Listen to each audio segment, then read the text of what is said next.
Get your hands off the door, lady. People like you don't belong in this building. The officer's hand rested heavily on his service weapon. I said, back away. Josephine stared at the angry man, the cold rain soaking through her faded college sweatshirt. I own the penthouse on the top floor. Remove your hand from your holster. Yeah, and I'm the mayor. Officer Kevin Brooks sneered, stepping closer, his body camera suspiciously dark. You've got 3 seconds before you're in handcuffs. 1, 2, 3. You're done. The rain in Washington, D.C. that Tuesday evening was unforgiving, falling in thick, freezing sheets that slicked the pavement and blurred the city's glowing streetlights into smudged halos. For Honorable Judge Josephine Carter, an Article III federal judge sitting on the U.S. District Court for the District of Columbia, the storm was merely the final annoyance at the end of an agonizingly long week. For the past 14 hours, she had been buried under a mountain of complex antitrust litigation inside the austere walls of the E. Barrett Prettyman United States Courthouse. Now, stripped of her commanding black judicial robes, she looked entirely ordinary. She wore a faded maroon Howard University sweatshirt, gray sweatpants, and a pair of worn-out sneakers. Her hair was pulled back into a messy bun, and her arms ached from carrying 2 heavy, rain-spattered cardboard boxes filled with redacted case files. She just wanted to go home. Home was the ultra-exclusive city center D.C., a gleaming, modern architectural marvel of luxury apartments in the heart of the capital. Josephine had lived there for 6 years, occupying one of the sprawling penthouses. She approached the private, glass-paneled resident entrance, balancing the heavy boxes on her knee as she fumbled in her pocket for her electronic key fob. From the shadows of the building's sprawling awning stepped Officer Kevin Brooks. Brooks was a 12-year veteran of the Metropolitan Force, a man whose personnel file was a graveyard of unsubstantiated civilian complaints ranging from excessive force to racial profiling. He had a broad, barrel-chested physique, a cleanly shaved head, and a permanent scowl that he wielded like a second weapon. Tonight, he was moonlighting on a private security detail for the surrounding commercial district, a job he treated with the same heavy-handed arrogance as his regular patrol. Brooks had been watching Josephine for 2 blocks. In his prejudiced mind, he had already written the narrative. A middle-aged black woman in raggedy clothes, carrying suspicious boxes, loitering around a building where the cheapest condos sold for $2 million. She didn't fit his narrow, biased worldview of what wealth and prestige looked like. "Hey, you," Brooks barked, his voice slicing through the sound of the pouring rain. He closed the distance between them with heavy, aggressive strides, the leather of his duty belt creaking loudly. "Put the boxes down and step away from the glass." Josephine paused, turning her head slowly. She had spent 2 decades in courtrooms dealing with aggressive, posturing men. She knew the tone. It was the sound of unchecked authority looking for a victim. "Excuse me?" she replied, her voice calm, modulated, and carrying the natural authority of a woman used to commanding a courtroom. "I am trying to get inside my home. I live here." Brooks let out a harsh, incredulous laugh. He stopped 3 feet from her, his hand resting instinctively on the grip of his Glock. It was an intimidation tactic, pure and simple. "You live here? At City Center? Lady, do you know how much the rent is in this building? Put the boxes on the wet concrete. Now, you're trespassing on private property, and I'm not going to ask you again." Josephine did not flinch. She did not lower her eyes. She maintained eye contact with a piercing intensity that usually made high-powered defense attorneys wither. "My name is Josephine Carter. I own Unit 1104. My key fob is in my left pocket. If you allow me to reach into my pocket, I can prove it. Furthermore, you are resting your hand on your firearm in response to a compliant, unarmed citizen holding cardboard boxes. I strongly suggest you de-escalate your posture, officer." The calm articulation, the utter lack of fear, it infuriated Brooks. He wasn't used to being spoken to like a subordinate, especially not by someone he had already deemed beneath him. His ego, fragile and toxic, flared hot. He didn't care about the facts. He cared about submission. "I don't care what your name is, and I don't care what lies you've rehearsed," Brooks spat, taking a step so close that Josephine could smell the stale coffee and peppermint gum on his breath. "You're a thief or a squatter. Turn around and put your hands flat against the glass. You are being detained on suspicion of burglary and trespassing. You have no reasonable, articulable suspicion to detain me, Josephine stated flatly, citing the exact legal standard without missing a beat. You are engaging in racial profiling, and you are operating outside the bounds of the Fourth Amendment. I am the law out here, Brooks roared, completely losing his temper. He reached out and aggressively slapped the top box out of Josephine's hands. The wet cardboard tore open, spilling hundreds of pages of highly confidential federal court documents onto the soaked pavement. The white pages instantly began to dissolve in the puddles. Josephine looked down at the ruined federal documents, then back up at the officer. The look in her eyes wasn't fear. It was the cold, calculating wrath of a federal judge who had just witnessed a gross violation of civil rights. You just made the biggest mistake of your life, she whispered. Before Brooks could grab Josephine's wrist to force her against the glass, a sleek black SUV pulled to a sharp halt at the curb, its tires hissing against the wet asphalt. The driver's side door threw open, and out sprinted Jamal Carter. Jamal, Josephine's 24-year-old son, was in his second year at Georgetown Law. He was tall, athletic, and dressed in a sharp navy blazer and khakis, having just come from a moot court competition. Seeing his mother standing in the freezing rain, surrounded by ruined documents with a police officer aggressively invading her space, sent a spike of pure adrenaline through his veins. "Hey, what are you doing? Get away from my mother," Jamal shouted, sprinting across the sidewalk and inserting himself between Josephine and Officer Brooks. He didn't make physical contact with the officer, holding his hands up openly to show he was unarmed, but his stance was strictly protective. Brooks, already operating on a hair trigger of racial bias and wounded ego, saw Jamal not as a concerned son, but as an immediate, violent threat. To Brooks, Jamal was just another large black man daring to challenge his authority. Assault on an officer. Brooks screamed, a blatant and calculated lie.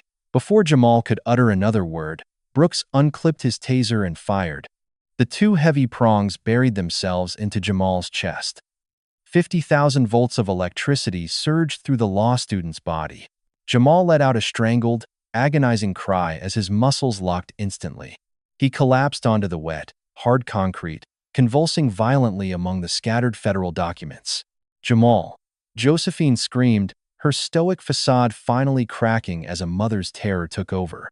She dropped the remaining box and dropped to her knees beside her twitching son. "Stop it. He has a heart murmur. You're going to kill him." Brooks didn't care. He cycled the taser a second time, sending another excruciating shock through Jamal's helpless body.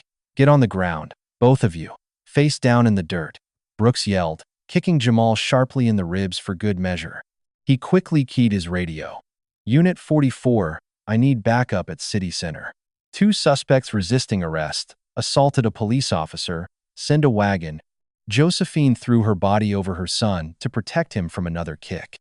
Brooks grabbed the hood of her college sweatshirt and violently yanked her backward, dragging her across the wet pavement. He flipped her roughly onto her stomach, driving his heavy, muddy boot right between her shoulder blades, pinning her to the ground. "I told you to comply, you piece of trash," Brooks hissed, yanking Josephine's arms behind her back with excessive, joint-popping force. He slapped a pair of heavy steel handcuffs onto her wrists, clicking them down as tightly as they would go.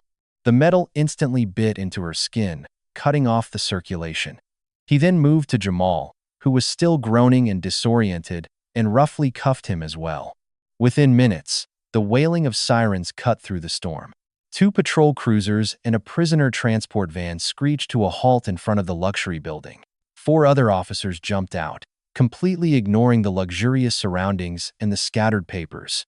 They saw Brooks, one of their own, breathing heavily over 2 restrained suspects, and immediately adopted his narrative. "They jumped me." Brooks lied smoothly to the arriving sergeant, wiping fake sweat from his brow. "Caught her trying to break into the lobby. The guy drove up and tried to tackle me. Had to deploy the taser. They're highly aggressive." The sergeant didn't ask questions. The thin blue line closed ranks immediately. Rough hands hauled Josephine and Jamal off the pavement. Josephine's shoulders screamed in agony, as she was practically thrown into the back of the rusted, foul-smelling transport van. Jamal, still struggling to breathe properly, was thrown in next to her. The heavy steel doors slammed shut, plunging them into total darkness. As the van rumbled toward the district precinct, Jamal leaned his head against the metal wall, tears of pain and humiliation mixing with the rain on his face. "Mom," he choked out, his chest burning. "Mom, what is happening? Why did he do that?" Josephine shifted closer to her son, her own hands numb from the tight cuffs. Her mind had completely shifted from the terror of a mother to the icy, strategic brilliance of a seasoned federal judge. She had memorized Brooks's badge number, his name tag, the exact sequence of his actions, and the explicit legal violations he had committed. "Breathe, Jamal. Just breathe," Josephine whispered in the darkness, her voice vibrating with a terrifying, absolute certainty. "He thinks we are nobody. He thinks the system belongs to him. By the time the sun rises, I am going to obliterate that man's entire life." The 6th District Precinct smelled of bleach, stale sweat, and misery. It was a bleak, fluorescent-lit purgatory where civil liberties went to die. Josephine and Jamal were marched through the bustling bullpen, subjected to the sneers and derogatory remarks of the officers on duty. Brooks strutted behind them, chest puffed out, playing the role of the heroic cop who had survived a brutal street encounter. They were stripped of their belongings, wallets, belts, shoelaces, and phones. The booking officer, a bored-looking corporal, didn't even bother to open Josephine's waterlogged wallet to look at her identification. If he had, he would have seen the silver, embossed federal judicial credential tucked behind her driver's license. Instead, she and Jamal were fingerprinted, photographed like common criminals, and shoved into separate, freezing concrete holding cells. Josephine sat on the rigid steel bench, the cold seeping through her damp clothes. She did not ask for a phone call. She did not shout for a lawyer. She knew exactly how this precinct operated. If she revealed her identity now, the command staff would panic. They would instantly uncuff her, apologize profusely, sweep the incident under the rug, and let Brooks off with a minor slap on the wrist for a misunderstanding. Josephine wasn't interested in an apology. She was interested in eradication. To completely dismantle a corrupt officer, she needed him to fully commit his lies to the official record. She needed him to perjure himself beyond the point of salvation. So, she sat in the frigid silence of the cell, waiting patiently like a spider in a web. Upstairs in the squad room, Officer Brooks was happily digging his own grave. Sitting at a computer terminal, he was meticulously typing up the official arrest report and the probable cause affidavit. He was an artist of deception, weaving a story out of whole cloth. He wrote that he observed a suspicious black female attempting to bypass security locks at the residential building. He claimed that when approached, she became verbally abusive and physically combative. He documented that the second suspect, Jamal Carter, charged at me with clenched fists, striking me in the chest and attempting to disarm me of my service weapon. He claimed the deployment of his taser was a life-saving measure in response to lethal force. Furthermore, Brooks explicitly noted in his report that his body camera had suffered a spontaneous battery failure 10 minutes prior to the encounter, a convenient excuse he had used at least a dozen times before to avoid oversight. He printed the report, the pages warm from the printer, and dropped them onto the desk of Sergeant Miller. Miller, an exhausted, apathetic supervisor who was just 2 years away from a taxpayer-funded pension, barely glanced at the document. 2 callers, huh? Miller grunted, signing his name at the bottom, officially endorsing the lies. "Good work, Brooks. DA's office will love this one. Felony assault on a police officer, resisting arrest, trespassing. They're looking at serious time." "Scum of the earth," Sarge, Brooks smirked, grabbing a cup of stale coffee. "Thought they could run the streets. Now they'll sit in county jail until they rot." Brooks went home that morning feeling invincible. He slept like a baby, completely unaware that the woman he had thrown into a filthy cell was not a marginalized citizen he could easily crush, but a pillar of the United States federal judiciary. He had no idea that he had just handed a loaded, legal bazooka to a woman who knew exactly how to pull the trigger. Down in the cells, the sun finally began to rise, casting a gray, dreary light through the high, barred windows. A guard rattled the bars of Josephine's cell with a nightstick. "Wake up, Carter," the guard barked. "Time for the morning show. You're going to the courthouse." Josephine stood up smoothly. Her joints ached, her clothes were filthy, and she was exhausted, but her eyes burned with an intense, terrifying clarity. "Excellent," she said softly. "I always enjoy going to court." The District of Columbia Superior Court arraignment room was a circus of chaos. Public defenders ran back and forth with stacks of manila folders. Prosecutors looked bored, and the gallery was packed with anxious families. Officer Kevin Brooks sat in the front row of the police seating area, his uniform freshly pressed, his badge polished. He loved arraignments. He loved watching the people he arrested realize that their lives were effectively over. Sitting on the elevated mahogany bench was Judge Arthur Pendleton, a strict, no-nonsense state judge who had been on the bench for 15 years. He was currently reviewing the morning's docket, rubbing his temples in annoyance. The heavy wooden doors at the side of the courtroom opened, and a line of inmates in orange jumpsuits and chains was let in. Among them were Josephine and Jamal. Because they had been charged with felony assault on an officer, they were shackled at the wrists and ankles. Brooks leaned forward, a smug, satisfied grin spreading across his face as he watched the woman who had dared to talk back to him shuffle toward the defendant's podium. The bailiff called the case. Docket number 2026CR00459. The State versus Josephine Carter and Jamal Carter. Charges include aggravated assault on a law enforcement officer, resisting arrest, and criminal trespass.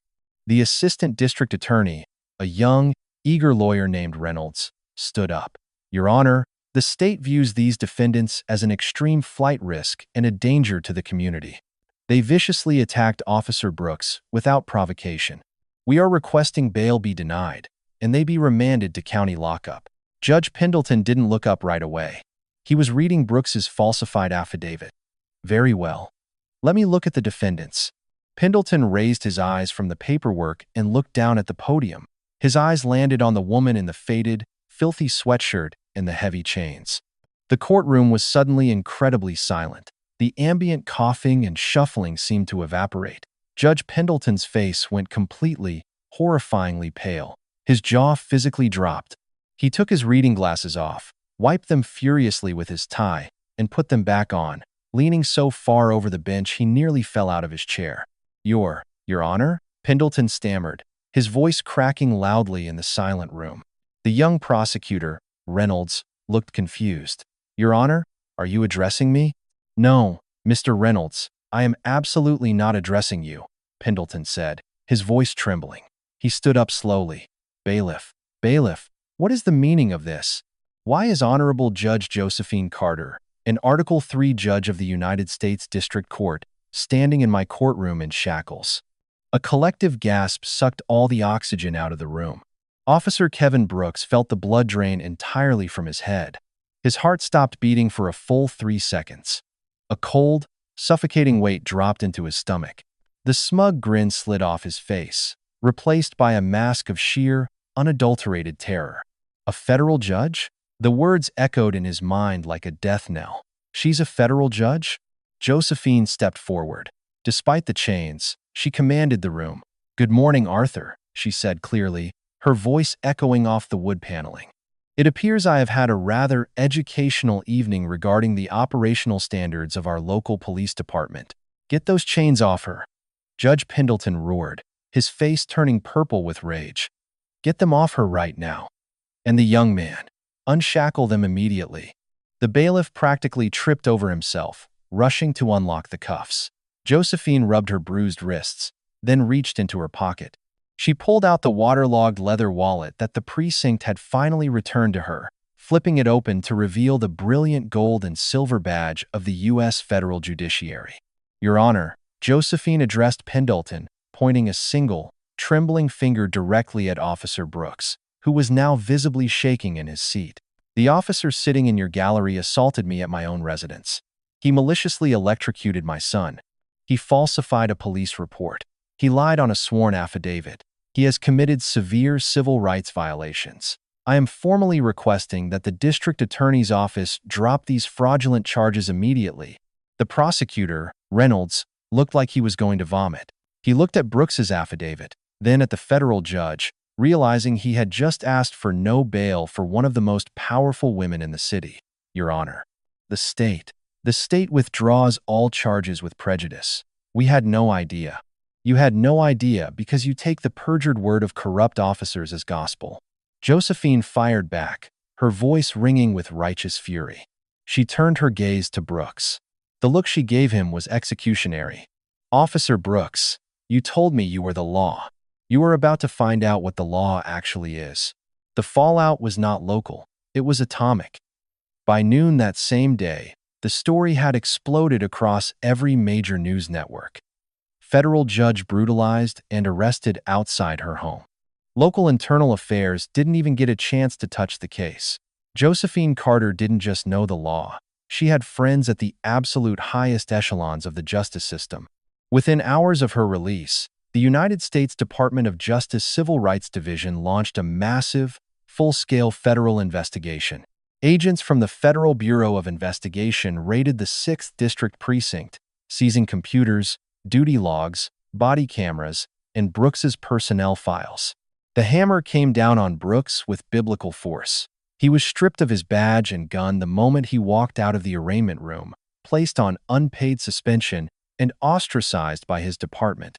The police union, usually quick to fiercely defend their own no matter the crime, took one look at the fact that the victim was an active federal judge and publicly severed all ties with Brooks. They refused to provide him with legal counsel. The FBI agents digging into Brooks's past found a goldmine of corruption. Encouraged by the massive media spotlight, over 36 previous victims of Brooks's brutality came forward. The agents found that the spontaneous battery failure on his body camera was a lie. Tech specialists retrieved the deleted footage from the cloud backup. The video clearly showed Brooks acting as the sole aggressor, aggressively attacking a compliant woman and violently tasering an unarmed young man. Worse for Brooks, the FBI recovered security footage from City Center DC's lobby cameras, which perfectly corroborated Josephine's account and completely destroyed Brooks's sworn police report.